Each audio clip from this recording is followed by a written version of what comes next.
ప్రభువైన యేసు క్రీస్తు నామమున అందరికీ వందనాలు. ఈరోజు మనము అపోస్తులుడైన పౌలు రోమీయులకు రాసిన పత్రిక 2వ అధ్యాయము 13వ వచనం నుంచి కొన్ని వచనాలు ధ్యానించుకుందాం. ధర్మశాస్త్రము వినువారు దేవుని దృష్టికి నీతిమంతులు కారు కానీ ధర్మశాస్త్రమును అనుసరించి ప్రవర్తించు వారే నీతిమంతులుగా ఎంచబడుదురు. ధర్మశాస్త్రము లేని అన్యజనులు స్వాభావికముగా ధర్మశాస్త్ర సంబంధమైన క్రియలను చేసినడలా వారు ధర్మశాస్త్రము లేని వారైనను తమకు తామే ధర్మశాస్త్రమైనట్టున్నారు. అట్టి వారి మనస్సాక్షి కూడా సాక్ష్యమిచ్చుచుండగను వారి తలంపులు ఒక దాని మీద ఒకటి తప్పు మోపుచు లేక తప్పు లేదని చెప్పుచుండగను ధర్మశాస్త్రానుసారము తమ హృదయములందు వ్రాయబడినట్టు చూపుచున్నారు. ఈరోజు మన మొదటి వచనంలోనే చెప్పబడుతుంది, ధర్మశాస్త్రము వినుచున్న వారందరూ కూడా నీతిమంతులు కారు అని. వాక్యము వినుట మాత్రమే జరిగితే నీతిమంతులుగా కావు. వాక్యాన్ని అంటే ధర్మశాస్త్రాన్ని అనుసరించిన వారు మాత్రమే నీతిమంతులు అవుతారు. ధర్మశాస్త్రానుసారముగా జీవించడానికి మనుషులు ఏమెంచుకుంటారు? ధర్మశాస్త్రం లిఖించిన వాటిని ఆచరిస్తూ ఉంటారు. అయితే ఈ ఆచరణలో ఏ రీతిగా ఆచరించవలసిందో దాన్ని కొనసాగింపుగా యేసుక్రీస్తు ప్రభువారు ఈ లోకంలోకి వచ్చి చూపించాడు. ఈ ధర్మశాస్త్రానుసారముగా జీవించటం లేదని లేకపోతే ధర్మశాస్త్రానికి విరుద్ధముగా చెప్పాడని యేసుక్రీస్తు ప్రభువారిని కూడా ఒక సందర్భంలో అన్న సంఘటనలు ఉన్నాయి. మత్తయి సువార్త 5వ అధ్యాయము 17వ వచనం మనం చూస్తే, ధర్మశాస్త్రమునైనను ప్రవక్తల వచనములైనను కొట్టివేయవచ్చితనే తలంచవద్దు, నెరవేర్చుటకే గాని కొట్టివేయటకు నేను రాలేదు. ఆకాశమును భూమియు గతించిపోయిననే గాని ధర్మశాస్త్రమంతయు నెరవేరు వరకు దాని నుండి ఒక పొల్లైనను ఒక సున్నైనను తప్పిపోదని నిశ్చయముగా మీతో చెప్పుచున్నాను. ధర్మశాస్త్రానుగా జీవించటంలో అనేకమైన విషయాల్లో పాటించే క్రమంలో యేసుక్రీస్తు ప్రభువారు ఏ రీతిగా పాటించాలో చూపించాడు. సరైన రక్షణ పొందడానికి యేసుక్రీస్తు గారు మార్గం చూపించాడు. మరి ధర్మశాస్త్రానుసారముగా ఒక యూదుడిని ఎంచుకున్నప్పుడు యూదులే దేవుని బిడ్డలుగా దేవుని ప్రత్యేక జనాంగం ఏర్పాటు చేసుకుని దేవుని యొక్క ప్రత్యక్షతలను వారి ద్వారా చూపించాలనుకుని ఎన్నుకున్న జనాంగము ఇశ్రాయేల్ జనాంగం. దానిలో మరి యూదులే ఉన్నారు. మరి యూదులని చెప్పుకుంటేనే చాలా గొప్పగా యోచించే క్రమం, మేమే దేవుని బిడ్డలమని. దేవుడు ఎంచుకున్న వారను దేవుని వాక్యం విన్నవారును సున్నతి పొందినవారు అంటే ధర్మశాస్త్రానుగా సున్నతి పొందినవారు మార్పు చెందిన రీతిగా, అంటే ఇప్పుడు మనం బాప్తిసం తీసుకుంటున్నాం కదా, ఆ రీతిగా ఈ సున్నతి పొందని వారందరూ కూడా పాపుల కింద లెక్కే. ధర్మశాస్త్రంలో సున్నతి అనేది ఎప్పుడు వచ్చింది? అబ్రహాం ద్వారా. అబ్రహాము కుమారులకి సున్నతి చేయించిన సంఘటన మనము మరి పాత నిబంధన గ్రంథంలో ఆది ఖండంలో చూస్తాం. అయితే అబ్రహాము సున్నతి తీసుకోకముందు నుంచి కూడా దేవుని విశ్వసించాడు. తర్వాత సున్నతి ఆచరించాడు. తర్వాత సున్నతి ఆచరించే వాళ్ళు మాత్రమే యూదులు లేకపోతే దేవుని బిడ్డలు అనుకునే క్రమంలో వారు ఎంతగా ఈ యొక్క క్రియలు చేస్తున్నారంటే ఒక సున్నతి పొందితే చాలు, తక్కిన ఏమీ క్రియలు పాటించకపోయినా వారికి పరలోకం వస్తుంది. ఎందుకంటే అబ్రహాం గారు నరకలోకానికి ముందు ఉండి ఎవరైనా సున్నతి పొందితే వారిని రక్షణ తీసుకుంటారట, సున్నతి పొందిన వాళ్ళని నరకంలో తోసేస్తాడు. అంటే వారు చేసే క్రియలతో సంబంధం లేదు.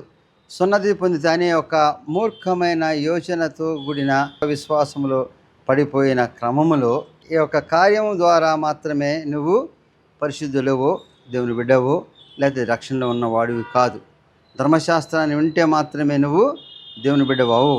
వాక్యము వింటేనే నువ్వు నిజమైన క్రైస్తవుడు కాదు. మన క్రైస్తవులు చాలామంది ఎప్పుడు పుట్టుకతో క్రైస్తవులు, తరాల నుంచి వచ్చే క్రైస్తవులు, ఇప్పుడు మార్పు చెందిన క్రైస్తవులు ఉంటారు. మా బోర్న క్రిస్టియన్ అని చెప్పుకుంటూ ఉంటారు కదా. అంటే ఏంటి? క్రైస్తవం మాకు తెలుసు, మేము ఆయనలో ఉన్నాం, లేకపోతే మా తాతలు మా తండ్రులు బాప్తీసం మేము కూడా తీసుకున్నాం. దేనికి తీసుకుంటారు బాప్తీసం? దేనికి వాళ్ళు సున్నతి పొందారు పాత నిబంధనలో. మరి నువ్వు మార్పు చెంది నీ యొక్క జీవితాన్ని మరి ఏ రీతిగా దేవుని గ్రంథము లిఖించబడిందో ఆ రీతిగా నీతిమంతులు జీవించడానికి ముందు మనం యొక్క పాత జీవితంలో చేసిన అనేకమైన తప్పులను ఒప్పుకొని అనేకమైన పాప విషయాల నుంచి మనము విడుదల పొందడానికి అనేకమైన పాపక్రియల నుంచి తొలగిపోయి నీతిమంతులు జీవించే క్రమములో బాప్తిసం తీసుకొని జీవించే జీవితంలో అటువంటి పాపములు పడకుండా ఉండి పరిశుద్ధతతో నడిచినప్పుడు దేవుని సన్నిధికి చేరతాం, దేవుని బిడ్డలుగా ఎంచుకుంటాం. ఇది క్రమం. మరి యూదులకి కూడా ఏముంది, సున్నతి పొందిన తర్వాత దేవుని బిడ్డలుగా జీవించాలి. అక్కడ ధర్మశాస్త్రం వినటం, అనుసరించకపోవటం, అనుసరించిన మూఢత్వంతో కూడిన కొన్ని కార్యాలు చేయటం జరుగుతూ ఉన్నప్పుడు మరి యేసుక్రీస్తు ప్రభువు ఈ లోకంలోకి వచ్చి చెప్పాడు, నువ్వు వింటే కాదు, క్రియలు ఉండాలి. నీ క్రియలు నీతిమత్వం కలిగి ఉండాలి. అయితేనే నీవు దేవుని రాజ్యానికి వారసుడు అవుతావు. మన యొక్క క్రియలు దేవునికి నీతిమత్వంతో ఉన్నవా అని యోచించి మనము మన క్రియలను సరిచేసుకుంటున్నప్పుడు మన పట్ల జరిగించవలసిన క్రియలు కానీ మన జీవితాల గమనం కానీ జరుగుతుంది. ఆ రీతిగా కాకుండా మనము మరి బాప్తీసం తీసుకున్నాంలే, లేకపోతే మేము ప్రార్థనకు వెళ్తున్నాంలే, లేకపోతే వాక్యం వింటున్నాంలే అనేది వినటం మాత్రమే కాదు, క్రియలలో ఉండాలి. బాప్తిస్మం పొందిన వాళ్ళు ఏంటి, అంతకుముందు సున్నతి పొందిన వాళ్ళు ఏంటి? అపోస్తలుడైన పౌలు రోమీయులకు రాసిన పత్రిక 2వ అధ్యాయము 14వ వచనం చూస్తే, ధర్మశాస్త్రము లేని అన్యజనులు స్వాభావికముగా ధర్మశాస్త్ర సంబంధమైన క్రియలను చేసిన ఎడల వారు ధర్మశాస్త్రము లేని వారైనను తమకు తామే ధర్మశాస్త్రమైనట్టున్నారు. అంటే ధర్మశాస్త్రము తెలియని అన్యులు, ధర్మశాస్త్రము ఎరగని వారు, మరి వారి జీవితంలో ఏంటి?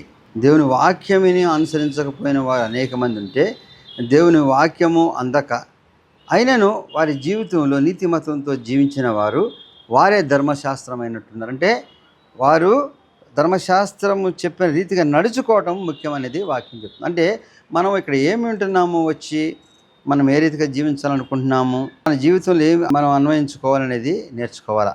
మన వాక్యం విన్నప్పుడు వాక్యములో ఏది చెప్పబడింది, ఎక్కడ మనం అనుసరించలేకపోతున్నాము, ఏది అనుసరిస్తే మనము సరైన నీతిమంతులు ఉంటాం. నీతిమంతులమా కాదా అనుకునే కన్నా నీతిమత్వమే అదిగేవారుగా ఉండాలి. మనం చేస్తున్న క్రియలలో నీతిమత్వం లేదు, మనము పాపలము దుర్మార్గములను యోచించకూడదు. మనం చేస్తున్న క్రియలు కొన్ని దేవుని విరుద్ధము కాని క్రియలు ఉంటాయి. ఉన్నప్పుడు మనకి తెలిసి కొన్ని విషయాల్లో మనం సమర్థించుకున్నాం, మరి అటువంటి క్రియలు చేస్తున్నప్పుడు దేవుని వాక్యం చెప్తుంది, నీవు యథార్థమైన హృదయంతో యోచించి నీకు చెప్పిన వాక్యాన్ని అనుసరించి జీవించాలి. లూకా సువార్త 10వ అధ్యాయము 30వ వచనం మనం చూస్తే, ఒక మంచి సమరయుడు కథ మనము వింటాం. యేసుక్రీస్తు ప్రభువారు ఉపమానంగా చెప్పినది. అతను యెరూషలేము నుంచి యెరికో పట్టణానికి వెళుతున్నప్పుడు మార్గ మధ్యంలో దొంగలు అతన్ని కొట్టి దోచుకున్నారు, దెబ్బలతో పడిపోయి ఉన్నాడు. అదే సమయంలో అక్కడ ఒక యాజకుడు వెళ్తున్నాడు, అక్కడ మరి లేవీయుడు వెళ్తున్నాడు, ఒక సమరయుడు వెళ్తున్నారు. వీళ్ళు ముగ్గురు ఏం చేశారో మనం చూద్దాం. ముందు యాజకుడు అంటే ఎవరు? దేవుని సన్నిధిలో అత్యంత ప్రాముఖ్యమైన స్థానం, పరిశుద్ధమైన స్థలంలో ఉండి మనుషులకు దేవునికి అనుసంధానం చేసే అంత గొప్ప యాజకత్వం కలిగిన వారు మరి ధర్మశాస్త్రాన్ని, దేవుని యొక్క నీతిని అనుసరించడంలో ఏ రీతిగా ఉండాలి? ఎంతోమందికి మాదిరికరంగా ఏది పొల్లు పోకుండా మరి చేసే క్రమం వారిది. అటువంటి యాజకుడు వెళుతూ చూశాడు మార్గంలో, నిజమే ఒక్కడు వెళ్తున్నాడు, చూస్తే అతను తీసుకెళ్లాల్సి వస్తుంది, లేకపోతే ఇంకా భారం అవుతుంది, వేరే రీతిలో కూడా వేరే వాడు అనొచ్చు అనుకునే క్రమం ఉంది. కాబట్టి ఈయన చూసి ముందుగా లోకంలో మనుషులు ఏ రీతిగా అంటారో దానికి భయపడో, లేకపోతే ఈ అంతా నాకెందుకునో స్వార్థంతోనో చూసుకుని వెళ్ళిపోయాడు. కానీ యాజకుడు చేయవలసిన క్రమం అది కాదు. మరి యాజకుడు చేయవలసింది ఏంటి? దేవుని ప్రేమను చూపించాలి. యాజకుడుగా నువ్వు అనేక మందికి చెప్పే ప్రేమ వాక్కులు, లేకపోతే దేవుని ప్రేమను చూపించే మాటలు ఇక్కడ ఏమైపోయినాయి? పడిపోయిన వాడు ఎక్కడో ఉన్నాడులే, నాకెందుకు, ఎవడో ఏదో బాధపడుతున్నాడు, నాకెందుకు, దేవుని సన్నిధిలో ఉన్నాను, దేవుని యాజకత్వంలో ఉన్నాను, కాబట్టి నేనేమి తప్పుడు పని చేయట్లేదు, దేవుని బిడ్డగా జీవిస్తున్నాను, ఇదేంటి ఇది చేయకపోతే నాకేంటి అనుకుంటే నీవు యాజకుడుగాను దేవుని బిడ్డగా ఉన్నవాడివా? యాజకత్వానికి చేయవలసిన క్రియలు నువ్వు చేస్తున్నావు, కానీ దేవుని ప్రేమను పంచేవాడిగా లేవు.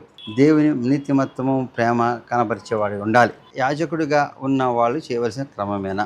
తర్వాత ఎవరయ్యారు? లేవీయుడు వెళ్తున్నాడు. లేవీయులు అంటే ఇప్పుడు ధర్మశాస్త్రం లిఖించే ప్రముఖులు. అన్ని రకాలుగా రాయచ్చు దేవుని వాక్యం ఏం చెబుతుందని సమస్తమును గ్రహించి ఇతరులకు కూడా తెలియని గొప్ప విషయాలు వాళ్ళకి తెలిసినా మరి ఆయన కూడా వెళ్తున్నాడు. ఆయన కూడా వెళ్తున్నప్పుడు చూసి ఏమనుకున్నాడు, ఇదంతా నాకెందుకు, ఈ శ్రమ ఎందుకు, ఇప్పుడు చూసి ఎవడు చూస్తాడు, తీరా అక్కడికి వెళ్తే లేనిపోయిన చిక్కులో పడతానేమో అని. ఈ రీతిగా మనము అనేక సందర్భాలలో మన జీవితంలో చాలామంది ఇటువంటి అనుభవాన్ని చూసిన వారు ఉంటారు. మరి ఎటువంటి చేయవలసిన క్రియను, సహాయమును, ప్రేమను పంచవలసిన దాన్ని, ఆదరణ చూపించవలసిన క్రమములో మనుషులు ఎప్పుడూ కూడా తప్పుకొని వెళ్ళిపోయే క్రమం మనం అనేక మంది రోడ్డు మీద పడిపోయినప్పుడు కూడా చూస్తుంటాం. ఎంతోమంది వెళ్ళిపోతారు కానీ ఒకళ్ళిద్దరు ఆగుతూ ఉంటారు. చాలామంది చూస్తుంటారు, అయ్యో అంటూ ఉంటారు. కొంతమంది ఈ రోజున సెల్ఫీలు తీసి అందరికి పెట్టి అదొక ఈవిల్ ఎంజాయ్. అంటే అక్కడ జరుగుతున్న దాంట్లో మనం చేయవలసిన కార్యము మనం చూస్తున్న దాంట్లో బాధపడుతూ చూస్తాం నిజమే, కానీ బాధపడటం ఒక్కటే కాదు, అక్కడ నువ్వు చేయవలసిన కార్యంలో నీ వంతు చేయటం అనేది చాలా ముఖ్యం. మనకి ఏమి నష్టం జరుగుతుందనే భయంతోనో మరి లేకపోతే అటువంటి బర్డన్ తీసుకోలేని యొక్క నిర్లక్ష్యంతోనో మనము చేయటం అనేది వాక్యానుసారమైన జీవితం కాదు. అంత యాజకుడు కూడా తప్పుకొని వెళ్ళిపోయాడు. మరి అంత గ్రంథాన్ని రచించే ఒక జ్ఞానవంతుడు కూడా తప్పుకొని వెళ్ళిపోయాడు. అదే సమయంలో సమరయుడు అంటే ధర్మశాస్త్రం గురించి పూర్తిగా తెలియనివాడని చెప్పాలి. ధర్మశాస్త్రంలో ఏమి లెక్కించిందో దానికి తెలియదు, కానీ వెళ్తున్నాడు. చూడగానే ఏమైంది, పడిపోయాడు. అయ్యో పడిపోయాడా అనుకున్నాడు, వెళ్ళాడు. చూసినాక దెబ్బలతో ఉన్నాడు. దొంగలు కొట్టి వెళ్ళిపోయారు. ఇప్పుడు ఈయన తీసుకెళ్తే ఎవడు కొట్టాడంటే భయంతోనో లేకపోతే ఈయన మోసుకెళ్తే నాకు భరణవుతున్న ఆలోచనతోనో కాకుండా వెంటనే అతని దగ్గర ఉన్న కొన్ని అతనికి మరి సపర్య చేసి ఫస్ట్ ఎయిడ్ లాంటివి చేసి అతను తీసుకొని ఆ సమీపంలో ఉన్న పూటకోళ్ళ ఇంటికి తీసుకెళ్ళి పెట్టి వాళ్ళ దగ్గర ఆశ్రయాన్ని కోరి వారి కొంత ధనాన్ని ఇచ్చి ఇతనికి ఇంకా ఏమైనా అవసరం అయితే కూడా నేను తిరిగి వస్తానని అప్పచెప్పాడు. మామూలుగా అయితే ఏం జరుగుతుంది, ఇక్కడ పడిపోయిన ఎక్కడ తీసుకెళ్ళాలి, ఏ హాస్పిటల్ ఉంది, మా ఇంటికి తీసుకెళ్ళాలా, ఎక్కడ తీసుకెళ్ళాలి, ఇవన్నీ ఎందుకు అసలు నాకు అవసరమా ఇప్పుడు అనుకున్నాడు. కానీ ఆ సమయంలో అతనికి ఏం తోచిందో తీసుకున్నప్పుడు పూటకూలీలు అనే ఒక ఆలోచన రావటం ఎవరి వల్ల జరుగుతుంది, ఎవరైతే మరి దేవుని ప్రేమను పంచాలనుకుని ఉన్నవారు మనసులో అటువంటి ఆలోచన స్ఫురిస్తుంది. అంటే మనము మన కళ్ళ ముందు జరుగుతున్న అనేక సంఘటనలో మన పాత్ర లేదనుకున్నంతసేపు నీవేమి చేయలేని నిస్సహాయుడుగా మాత్రం ఉంటావు, లేకపోతే నువ్వు దేవుని క్రియలు చేయకుండా వెనకబడేవాడిగా ఉంటావు. కానీ నీ తలంపులు ఆ క్రియలో ఏమైనా చేయవలసినది ఉంటే అని ఎప్పుడైతే తలంచావో దేవుడు అప్పుడు నీకు మార్గం చూపిస్తాడు. నిన్ను నడిపించగలిగిన దేవుడు నిన్ను తన సన్నిధికి తీసుకెళ్ళగలుగుతాడు. అంటే దేవుని నీతిమత్తుల్ని నడిపించి ఆ నడిపింపే దేవుని సన్నిధికి వెళ్ళగలిగిన వాడుగా చేస్తాడు దేవుడు. కాబట్టి నువ్వు చేయవలసిన క్రియకి లోకానుసారమైన భయములతోనూ ఆందోళనతోనూ యోచించినప్పుడు దేవుని సన్నిధిలో ఉన్నామని ఏ రీతిగా అనుకుంటావు, దేవుని బిడ్డగా యోచిస్తావు. నీకు భయముతో ఈ లోకంలో జీవించిన వాడు దేవుని బిడ్డగా యోచించకూడదు. అంటే లోకానుసారమైన భయము కలగని వాడు మాత్రమే దేవుని సన్నిధిలో నిలబడినవాడు. అంటే నువ్వు దేవుని నమ్ముకున్నావు, దేవుని విశ్వసించావు, కాబట్టి లోకంలో ఎంతమంది వస్తారో ఏం చేస్తారనే భయము నీకు ఉండదు. ఎందుకంటే దేవుడు తన కార్యాలు చేయడానికి అనేకమైన సంఘటనలు మనం చూస్తాం. మరి ఇశ్రాయేలీలు మరి ఆ యొక్క ఎర్ర సముద్రం దగ్గరికి వెళ్ళిపోయినప్పుడు వెనక నుంచి ఫరో సైన్యం మరి రథాలతో కత్తులతో గుదిలతో వస్తున్నారు. ముందు చూస్తే దాటడానికి వెళ్ళని సముద్రం అడ్డంగా ఉంది. అప్పుడు మోషే ఏం ఆలోచించాలి, వీళ్ళతో యుద్ధం చేయలేను, దీన్ని దాటలేను, మేము నమ్ముకున్న దేవుడు అనుకున్నాడా? దేవుడు చెప్పాడు, నువ్వు కర్ర చాచమన్నాడు. చాచగానే మింగివేస్తుంది అనుకున్న సముద్రం ఫైర్గా చీల్చి వీళ్ళ శత్రువులనే మింగివేసేంత గొప్ప కార్యం చేయగలిగిన దేవుడు నీకుంటే నువ్వు ఈ చిన్న సాయం చేస్తే నాకేమో నష్టం వస్తుంది, నాకేమో బరువు వస్తుంది, నాకేమో బాధ్యత వస్తుంది అనుకుని యోచించినప్పుడు దేవుని క్రియను చూపించలేనప్పుడు దేవుని వాక్యం విని నువ్వేమీ దేవుని యొక్క బిడ్డగా జీవిస్తున్నావు. నీ జీవితంలో దేవుని క్రియలు చూపించినప్పుడు దేవుని బిడ్డగా నువ్వు ఎదగలేనట్లు లెక్కే. కాబట్టి ఆ సమరయుడు మరి దేవుని బిడ్డ ఎదగాలనుకోలే, ఎవరి గొప్పతనాన్ని లేకపోతే అతని ప్రతిభను చూపించాలనుకోలే, లేకపోతే ఎవరు మెచ్చుకుంటానని చేయలే. దేవుని వాక్యం విని దేవుని వాక్యము గ్రహించి దేవుని వాక్యములో నడిచే వారికి ఏమి చేయాలనేది దేవుడు చెప్తూ ఉంటాడు. అంటే దేవునిలో మనం ఉన్నామనుకుంటే మనం యొక్క తలంపులు ముందుగా మనం యోచించినప్పుడు దేవుని కార్యము దేవుడు చేస్తాడు, కానీ నువ్వు కాదు. మన యొక్క క్రియలు దేవుని యందు నడుస్తాయి అనుకునే విశ్వాసం మనకు లేనప్పుడు మనం ఏ క్రియలు కూడా మనము ఈ లోకంలో దేవుని పేరట చేయలేం. అంటే అక్కడ మన బలాన్నో మన శక్తినో మన తెలివినో జ్ఞానాన్నో యోచించుకొని మనం మొదలు పెడితే అది ముందుకు వెళ్ళలేని క్రమం ఉంటుంది, అది సరిగా ఫలించని క్రమం ఉంటుంది. నువ్వు ఎప్పుడైతే దేవుని విశ్వసించి నువ్వు చేయవలసిన క్రమము మొదలు పెడతావో నీ యొక్క ఆలోచన బట్టే దేవుడు నిన్ను సమస్తాన్ని నడిపించగలిగిన గొప్ప దేవుడు మనకున్నాడు. అనేక సందర్భాల్లో మనం చూసాం. అబ్రహామును పిలిచాడు, అబ్రహాము నిన్ను కానాను దేశానికి రమ్మన్నాడు.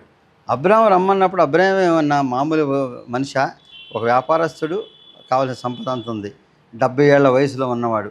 70 ఏళ్ళు ఉన్న వయసు నాకెందుక, ఇంకా 70 ఏళ్ళు ఉంది కాబట్టి మనమైతే ఏం చెప్తాం, ఇంకెందుకు దేవా అక్కడెక్కడికో నడిచిపోమంటావు, పోయే మార్గంలో ఏమన్నా అక్కడికి వెళ్తే నిన్ను ఏమైనా రిసీవ్ చేసుకునే వాళ్ళు ఉన్నారు? ఎవరు లేరు. మార్గం ఏమైనా మామూలుగా ఉందా? నడిచిపోవాలి. కానీ దేవుని మాటను విశ్వసించి మరి డేరాలు వేసుకుంటూ వెళ్ళినప్పుడు గొప్ప దేశాన్ని దేవుడు ఇవ్వలేదా? మరి అటువంటి విశ్వాసం మనకు ఉండాలి. కానీ మన జీవితంలో మనం ఏం చెప్తాం, దేవుడు మనం నడిపిస్తాడు అనుకుంటే మనం జీవించినంత కాలము మనం అనుకున్న క్రియలు అవి జరగకుండా ముందుకు వెళ్ళిపోతున్నట్టే కనబడుతుంటాయి. కానీ అవి ఏదైతే మన కార్యాలు జరగాలి లేదా మన క్రియలు మన యొక్క జీవితం సక్రమంగా పోవాలనుకుని మనం యోచిస్తున్నామో దేవుని పైన ఆధారపడి, అంటే దేవుడు మనకున్నాడనే విశ్వాసంతో ఉండాలి. ఆయన ఉన్నాడు కాబట్టి మన క్రియలు జరుగుతాయి. ఆయన ఉన్నాడు కాబట్టి మన క్రియలు నడిపిస్తాడు. అటువంటి విశ్వాసం కలిగి ఉన్నవారు మరి దేవుని బిడ్డలుగా ఉంటారు. మత్తయి సువార్త 15వ అధ్యాయము 21వ వచనం మనం చూస్తే, యేసు అక్కడి నుండి బయలుదేరి తూరు సీదోనుల ప్రాంతమునకు వెళ్ళగా, ఇదిగో ఆ ప్రాంతంలో నుండి కానాను స్త్రీ ఒకటి వచ్చి, ప్రభువా, దావీదు కుమారుడా, నన్ను కరుణింపుము, నా కుమార్తె దయ్యము పట్టి బహు బాధపడుచున్నదని కేకలు వేసెను. అందుకు ఆయన ఆమెతో ఒక్క మాట ఆయనను చెప్పలేదు. అప్పుడు ఆయన శిష్యులు వచ్చి, ఈమె మన వెంబడి వచ్చి కేకలు వేస్తున్నది కనుక ఈమెను పంపివేయమని ఆయన వేడుకొనగా, ఆయన ఇశ్రాయేలు ఇంటి వారై నశించిన గొర్రెల వద్దకే గాని మరి ఎవరి వద్దకును నేను పంపబడలేదనను. అయినను ఆమె వచ్చి ఆయనకు మొక్కి, ప్రభువా, నాకు సహాయం చేయమని అడిగాను. అందుకు ఆయన, పిల్లల రొట్టె తీసుకొని కుక్క పిల్లలకు వేయుటకు యుక్తము కాదని చెప్పగా, ఆమె, నిజమే ప్రభువా, కుక్క పిల్లలు కూడా తమ యజమానుల బల్ల మీద నుండి పడు ముక్కలను తినును కదా అని చెప్పాను. అందుకు యేసు, అమ్మా, నీ విశ్వాసము గొప్పది, నీవు కోరినట్టే నీకు అవునుగాక అని ఆమెతో చెప్పాను. ఆ గడిలోనే ఆమె కుమార్తె స్వస్థత నొందెను. ఇక్కడ కనాను స్త్రీ, కనానీయులు దేవునికి అన్ని జనులు, యూదులకి వారికి సరైన సంబంధాలు ఉండవు. మరి ఆమె వచ్చి, ప్రభువా, నా కుమార్తెను కాపాడు అడుగుతుంది. అంటే ఆమెకున్న విశ్వాసం ఏంటి? ఈయన రక్షకుడు, ఈయన రక్షించేవాడు, ఈయన స్వస్థత పరిచేవాడు. కాబట్టి ఏమని పిలుస్తుందని? ప్రభువా, అంటే నువ్వే దేవుడు అని. అన్యురాలైన విశ్వాసముతో ఉంది. ఈయన రక్షించేవాడనుంది, ఈయన కాపాడేవాడనుంది. కాబట్టి ఈయన ద్వారా క్రియలు జరుగుతున్నాయని ఆయన సన్నిధికి వచ్చి అడుగుతుంది. ఆయన ఏమడిగింది? ప్రభువా, దావీదు కుమారుడా, నన్ను కరుణింపుము. అంటే ప్రభువాని ఆయన దేవుణ్ణి సంబోధించిందంటే దేవుడు నిజమైన దేవుడిని ఎంచుకుంది, విశ్వసించింది. తర్వాత దావీదు కుమారుడు అంటే మరి దేవుని వారస వచ్చినాడు. నన్ను కరుణింపుము అంటే నాకు సాయం చేయము, లేకపోతే నాకు ఇది అవసరం చెప్పట్లే. కరుణించు, నీ కరుణ ఉంటే, నీ కృప ఉంటే మేము ఈ రీతిగా జీవించి ఉన్నాం. మేము ఇంకా లోకంలో జీవించున్నామంటే దేవుని ఉచితమైన కృపే. అటువంటి ఉచితమైన కృప, కరుణ కలిగించే దేవుణ్ణి మనం అడిగేటప్పుడు ఏమవుతారు? నువ్వు మమ్మల్ని కరుణిస్తే చాలు దేవా, మా యొక్క జీవితము ముందుకు వెళ్తుంది. అంటే ఆయన పైన సంపూర్తిగా ఆధారపడిన వాళ్ళు మాత్రమే చెప్పే మాట. మీ పని చేస్తున్నావు, నువ్వు కూడా చేయి దేవా అంటే నీ కార్యం నువ్వు చేయటానికి సిద్ధపడి దేవుని కూడా సాయం పడుతున్నావు. మీ తమ్ముడినో లేకపోతే మీ స్నేహితుడినో, అరే నువ్వు కూడా రా అది పట్టుకుంటాకంటే వాడు వస్తాడు, రాడు, తీసేయి. దేవుని కూడా అదే రీతిగా సంబోధన చేస్తూ ఉంటారు, అదే రీతిగా ప్రార్థన చేస్తుంటారు. దేవుని సన్నిధిలో మొదలుపెట్టినప్పుడు, దేవా ఇది చేస్తున్నా, నీ కృపను దయచేయి, దేవా ఇట్లా వెళ్తున్నా, ఇవన్నీ జరిగేటట్టు చేయి, లేకపోతే నేను ఇంత కష్టపడి రాశాను, ఇంత బాగా చదువుటకు. ఇవన్నిట్లో కూడా ముందుగా మనం ఏమనుకుంటాం? మన యొక్క గొప్పతనాన్ని, మన యొక్క క్రియేటివిటీని, నాకు ఇది ఉంది, దీన్ని బలపరచు అంటే ఇంకొంచెం ఎక్కువ చేయి. అసలు అది ఇచ్చిందే నేనయ్యా, అది నీకు ఆ రీతిగా ఉండటానికే మరి దేవుని కృప అని మాత్రము యోచించి మనం చేయం. కాబట్టి ఆ యొక్క ప్రార్థనకి వచ్చే సమాధానములో సంపూర్తిగా మనము విజయాన్ని పొందలేము. అంటే అక్కడ వరకు చేసింది నీ క్రియ, మిగిలిన చేయవలసిన దేవుడు అన్నప్పుడు దేవుని యొక్క క్రియ జరుగుతుందా? అసలు అక్కడ వరకు నడిపించిన వాడు ఆయనే. అక్కడ వరకు నీ జీవితాన్ని నడిపించిన వాడు. ఈ స్థితిలో ఇప్పుడు వరకు ఉన్నావు.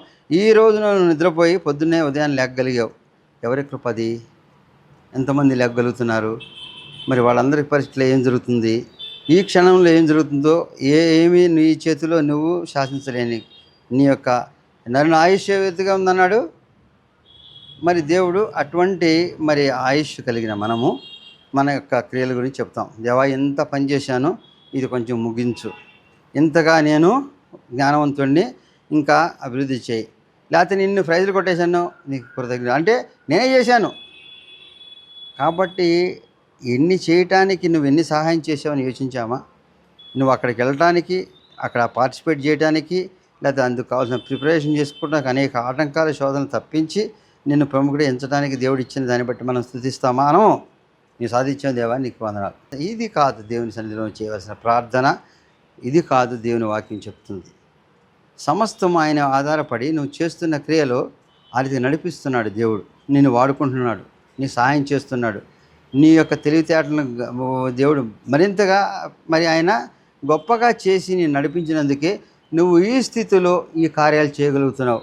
నీకన్నా జ్ఞానవంతులు, నీకన్నా బలవంతులు, నీకన్నా ధనవంతులు, అధికులు ఉన్నా నీకెందుకు దేవుడు ఇచ్చాడు అని ఇప్పుడు యోచించావా? వారందరికన్నా మించిన వాడని అనుకుంటున్నావు, కానీ నీకు ఆ స్థితిని ఇచ్చిన దేవుడు నిన్ను బట్టి, నీ యొక్క విశ్వాసాన్ని బట్టో, విశ్వసించి ప్రార్థన చేసిన ఫలితాలు నువ్వు ఈ రీతిగా ఉన్నావు. కానీ మనకున్న జ్ఞానాన్ని బట్టి, తెలివిని బట్టి లోకంలో మనం పుట్టడమే ఏదో చాలా అంశంతో పుట్టిన వాళ్ళలాగా యోచిస్తుంటారు. అది క్రమము కాదు.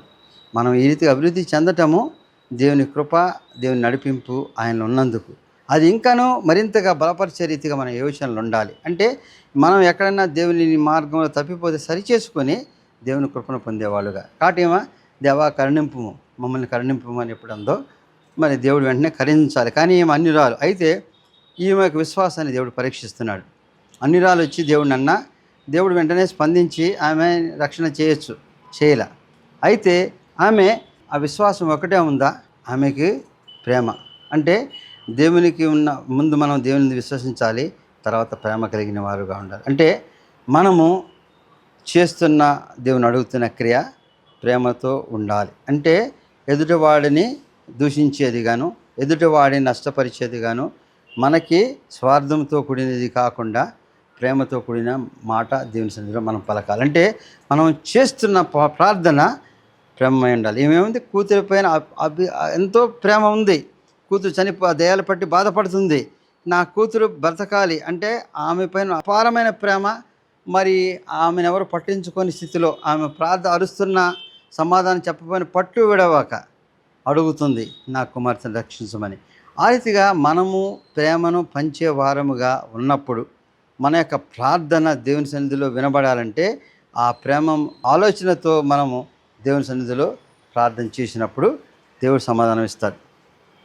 అయితే ఆమె అంతగా మరి విశ్వసించింది, ప్రేమతో కూడిన యోచనలో ఉంది. పట్టు విడవాక అరుస్తూనే ఉంది. అంటే పట్టు విడవాక దేవుని అడగాలి మనం. దేవా, ఇది నాకు కావాలి, ఇది చేయాలి, ఇది నా పట్ల జరిగించు, నేను ఈ రీతిగా జీవించాలి, ఈ రీతిగా మా యొక్క క్రియలు ఉండాలని విశ్వాసంతో కూడిన మరి ఆ ప్రేమతో కూడిన యోచనలో మన యొక్క పట్టు విడవని ప్రార్థన దేవుని సన్నిధికి చేరుతుంది. మరి అంత పట్టు విడవక చేస్తున్నప్పుడు కూడా దేవుడు ఏమన్నాడు? అమ్మా, నేను ఇశ్రాయేలు ఇంటి వారు నశించిన గొర్రెలను రక్షించడానికే వచ్చాను దేవుడు అన్నాడు. ఆయన చేస్తున్న క్రియ అదేనా? ఇశ్రాయేలు వారికే చేస్తున్నాడు. అనేక మంది చేస్తున్నా మరి యూదులు కాబట్టి వాళ్ళకే చేస్తున్నాడు అనుకుని చాలామంది అంటారు. కాబట్టి మరి వాళ్ళని రక్షించడానికే వచ్చానని చెప్పాడు. అప్పుడు వెంటనే ఏం చేయాలి? అయ్యో, వాళ్ళని రక్షించే దేవుడు, నువ్వు మమ్మల్ని ఏం చేస్తావయ్యా? నువ్వు మమ్మల్ని ఏం కాపాడుతావు? నువ్వు మమ్మల్ని కాపాడుతావు అనుకున్నాను, కానీ నీ వాక్యం తెలియకుండా వచ్చాను, లేకపోతే అన్యురాలను కాబట్టి వచ్చాను అనుకుని అనలే. ఆమె ఇంకా ఎంతో విశ్వాసముతో అడుగుతుంది. దేవుడు ఏమన్నాడు? పిల్లల రొట్టెలను తీసుకుని కుక్క పిల్లలకు వేయవచ్చా అంటే అన్యులను ఏమని కుక్కలతో పోలుస్తూ, అంటే కొన్ని హీనులుగా పోలుస్తూ ఉంటారు. ఆయన లోకానుసారమైన మాటలు చెప్తున్నాడు ఆమెకి. పిల్లలకు వేసే రొట్టెలు కుక్క పిల్లలకు వేయచ్చు అంటే మరి దేవుని బిడ్డలుగా ఉన్న వారికి చేయవలసిన క్రియలు నేనుంటే నువ్వు మరి అన్యులు దేవుని విశ్వసించిన వారు కుక్క పిల్లలు మరి ఎంతో హీనస్థితిలో మీకు వేయటం ఏంటి అని దేవుడు చెప్పాడు. నువ్వేం విశ్వసించి అడుగుతున్నావు? నువ్వు ఏం అర్హత ఉందని అడుగుతున్నావు? నేను ఎందుకు వచ్చాను? ఇశ్రాయేలును రక్షించడానికి వచ్చాను. లేకపోతే మా బిడ్డలు ఈ రీతిగా ఉంటారు, వాళ్ళని రక్షించడానికి వాళ్ళ క్రియలు చేయడానికి వచ్చినప్పుడు మీరు అన్యులు, లేకపోతే మీరు చాలా దూరస్తులు, ఎందుకు పనికిరాని వాళ్ళు, నువ్వెందుకు అడుగుతున్నావు? దేవుడు అడుగుతున్నాడు ఆమెని. ఆమె ఎక్కడా విశ్వాసం ఉందని. మరి ఆమె ఏం చెప్పింది అప్పుడు? దేవుని యందు విధేయత కలిగి ఉండాలి. అంటే దేవా, నువ్వు ఇట్లా అన్నావు, కానీ బల్ల కింద మొక్కలు పడినప్పుడు కుక్క పిల్లలు తినొచ్చు కదా. అంటే నువ్వు నీ పిల్లలకే కాదు, కుక్క పిల్లలకు కూడా పెట్టగలిగిన గొప్ప హృదయం. అంటే నిన్ను నమ్మిన విశ్వసించిన నీ బిడ్డలకే కాదు, అన్యులమైన మేము నీ సన్నిధికి వచ్చినప్పుడు నువ్వు మమ్మల్ని తోసివేసేవాడివి కాదు, మమ్మల్ని కూడా ఆదరించేవాడివి. కాబట్టి ఆ బల్ల కింద పడే రొట్టె ముక్కలు మేము తినవచ్చా అని ఎప్పుడైతే అడిగిందో, ఆ విధేయతతో కూడి, ఆ తగ్గింపుతో కూడి, ఆ యొక్క దేవుని యందు విశ్వాసము కలిగి, రక్షకుడు ఈయనే, కాపాడేది ఈయనే, ఈయన మమ్మల్ని కూడా రక్షించే దేవుడు కాబట్టి ఈయన దగ్గర నేను పొందాలనే ప్రేమతో కలిగిన యోచనతో కలిగి, విశ్వాసంతో కలిగి, సహనముతో ఉండి, విధేయతతో దేవుని అడిగినప్పుడు దేవుడు నీ విశ్వాసమే నేను రక్షించిందని వెంటనే ఆమె కుమార్తె బాగుపడినట్టుగా వాక్యం చూస్తాం. అన్యురాలైన ఆమె మరి దేవుని వాక్యము సక్రమంగా విందో లేదో కానీ దేవుని యందు విశ్వాసము ఏ రీతిగా ఉంది, ఆ విశ్వాసంలో ఉండాలి. మనం వాక్యం విని అనుసరించడం అంటే వాక్యంలో చెప్పిన దాన్ని మనము విశ్వాసముతో అనుసరించే వారిగా ఉండాలి. వాక్యం మనల్ని ఏం చెప్తుంది? మనము ప్రేమతో కూడి యోచించాలి. అంటే మన యోచన, మన క్రియ ఇతరులకు హాని అపాయం కలిగేది స్వార్థంతో కూడేది కాదు. తర్వాత ఎంతో పట్టుదలతో మనం దేవుని సన్నిధిలో ప్రార్థన చేయాలి. ఆ సమయంలో మనకు జరగకపోతే అసహనం ప్రవర్తించో లేకపోతే మరి ఆ రీతిగా కాకుండా విధేయతతో కూడి దేవుని అడిగినప్పుడు దేవుడు మన విశ్వాసాన్ని మరి తీసివేసేవాడు కాదు. నీ విశ్వాసాన్ని బలపరిచి నీ క్రియలు చేసే దేవుడు నీకున్నప్పుడు నువ్వు వాక్యం విని ధర్మశాస్త్రానుసారముగా వాక్యం వినటం కాదు, దాన్ని పాటించమని చెప్తుంది, దాన్ని అనుసరించమని చెప్తుంది. యూదులుగా నేనున్నాను కాబట్టి, నేను సున్నతి పొందాను కాబట్టి, అంటే సున్నతి లేనివాడు కూడా నీతి కార్యాల ద్వారా దేవుని సన్నిధికి చేరగలడు, దేవుని యందు నిలవగలడు. లేకపోతే బాప్తిస్మం పొంది దేవుని అనుసరించకుండా ఉన్నప్పుడు బాప్తిస్మం పొందనంత మాత్రాన, లేకపోతే దేవుని యందు మనసులో మార్పు చెందినప్పుడే అది బాప్తిస్మం ఎంచబడి దేవుని ప్రేమకు ఆదరణకు నిన్ను నిలుపుతుంది. కాబట్టి నీ క్రియలే నీ యొక్క మార్పుకు, నీ విశ్వాసానికి, నీ యొక్క యోచనలే ప్రముఖమైనవి. అవి దేవుని విశ్వసించి దేవునిలో ప్రేమతో కూడినవై, దేవుని యందు పట్టుదలతో, సహనముతో, విధేయతతో కూడినవి చేస్తున్న ప్రార్థన, పని, యోచన, క్రియ ఫలించే రీతిగా దేవుని కృపలుంటాయి. కాబట్టి మనము అన్యులు మరి వాళ్ళకి తెలియని వాళ్ళు అనుకుని ఆ రీతిగా కాకుండా దేవుని వాక్యం తెలిసిన వాళ్ళు అనుకుని మన వాక్యం విని అనుసరించేవారుగా ఉండాలని వాక్యం చెప్తుంది. కాబట్టి దేవుని వాక్యం వినిచిన బిడ్డలారా, దేవుని వాక్యం విని మనము అనుసరించాలా, యోచించాలా. మన యొక్క క్రియలు దేవునికి ఎంతో ప్రీతిపాత్రంగా ఉన్నప్పుడు నీకు జరగవలసిన అనేకమైన మేళ్లను, క్రియలను నువ్వు నడిపించవలసిన విధానాన్ని, నీ జీవిత గమనాన్ని నీ చుట్టుపక్కల అనేక మంది విశ్వాసాలను బలపరిచే రీతిగా మరింతగా దేవుని సన్నిధికి ఎదిగే బిడ్డలుగా నడిపిస్తుందని వాక్యం చెప్తుంది. కాబట్టి ఆ రీతిగా మన జీవితాలను కోరుతున్నాం. సర్వశక్తి మిక్కిలి కనికరం గల తండ్రి, మహోన్నతుడైన యేసయ్య రక్షక వందనాలు తండ్రి. వాక్యం ద్వారా నువ్వు సెలవు ఇచ్చిన రీతిగా తండ్రి, మేము వినుచు అనుసరించే వాళ్ళముగా, మేము మార్పు చెంది ఆచరించే వాళ్ళముగా, ఆచరణతో నీ సన్నిధిలో మా యొక్క క్రియలు మరి భద్రపరిచి అవి విశ్వాసంతో కూడి, విధేయతతో కూడి, సహనంతో కూడి పొందేవారుగా మా జీవితాలు ఉన్నప్పుడు నీ బిడ్డలుగా జీవించి నీ సన్నిధికి చేరేవాళ్ళుగా ఉంటాం. కాబట్టి మేము నీ సన్నిధిలో నీ బిడ్డలుగా జీవించుటకు మాలో కావాల్సిన మార్పును దయచేయము. మరి వాక్యం విని అనుసరించేవారుగా మమ్మల్ని నడిపించమని క్రీస్తు వారి పేరు వేడుకొంచున్నాం తండ్రి. ఆమెన్.